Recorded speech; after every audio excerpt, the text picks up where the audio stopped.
Hello বন্ধুরা, একটা ছোট্ট ভিডিও নিয়ে চলে আসলাম। প্লিজ 2 মিনিটের ভিডিও, সবাই একটু ধৈর্য রেখে দেখো, আশা করি ভালোই লাগবে।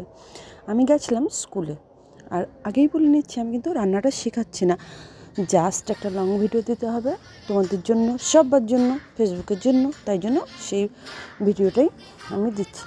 তো আমি কী করে তো গেছিলাম স্কুলের থেকে আসার সময় অনেক দিন থেকে নিরামিষ খাওয়া হচ্ছে বলে ছেলেরা বায়না করছিলো যে একটু মাটন আনো। তো একটুখানি মাটন নিয়ে এসেছিলাম, সেটা ছিল 1/2 কিলো মাটন।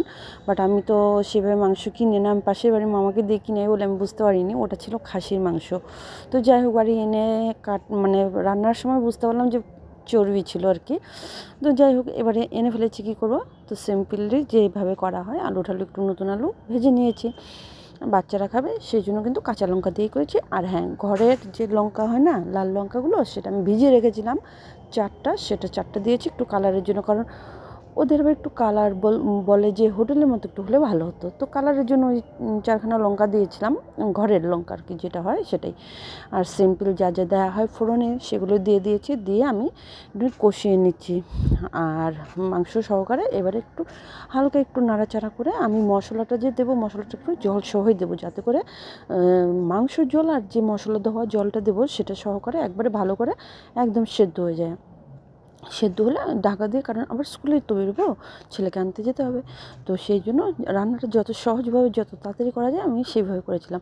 আর মশলা অবভিয়াসলি যা যা দেওয়া হয় সেটা দিয়েছিলাম। হ্যাঁ, মগজদানা দিয়েছিলাম। এটা এবার তোমরা কি বলো জানি না, 4 মগজ বলে অনেকে, মগজদানা ওই কুমড়োর বীজ হয় না, মিষ্টি কুমড়োর বীজ মনে হয় ওটা আর কি। তো এইভাবে আমি রান্নাটা গোটাটা করলাম। নুন আর হলুদটা, নুনটা আমি আগে দিয়েছিলাম, হলুদটা কিন্তু আমি পরে দিলাম। তো দিয়ে এবারে বেশ খানিকক্ষণ আর একটু নাড়াচাড়া করে ঢেকে ঢেকে রান্না করবো। সফট হয়ে গেলে ওপাশে একটু গরম জল বসিয়ে দেবো।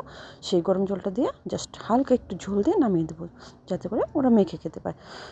ছোটোটা তো একদম শুকনো শুকনো খেতে পারে না, হয়তো ওর জন্য ডাল করতে লাগে। আর আমি একটু কসুরি মেথি দিয়ে দিলাম। যখন মাংসটা দেওয়া হয়ে গেছে, সব মশলা দেওয়া হয়ে গেছে, তখন আমি দিয়ে দিলাম একটুখানি কসুরি মেথি। আর কসুরি মেথিটা দিয়ে বেশ খানিকক্ষণ একটুখানি নাড়াচাড়া করবো, যতক্ষণ কসুরি মেথিটা ওটার সাথে পুরো গলে না যায়। তো যাই হোক, এই যে এই করে আমার হয়ে গেল মাংস কষানো।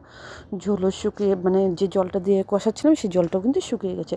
এবার ওপাশে আমি গরম জল বসিয়ে দিয়েছি, সেই গরম জলটা দিয়ে একটু নাড়াচাড়া করে ব্যাস কিছুক্ষণ জাল করে যখন ঝোলটা হয়ে যাবে, দেখেছো খাসির মাংস ছিল এটা, তো নামিয়ে দেবো। তো পুরো ভিডিওটা দেখো, আশা করি ভালোই লাগবে, খারাপ লাগবে না। আর কালারটা একবারে খারাপ আসেনি, কারণ কাঁচা লঙ্কা আর শুকনো লঙ্কা মিশিয়েই করেছিলাম।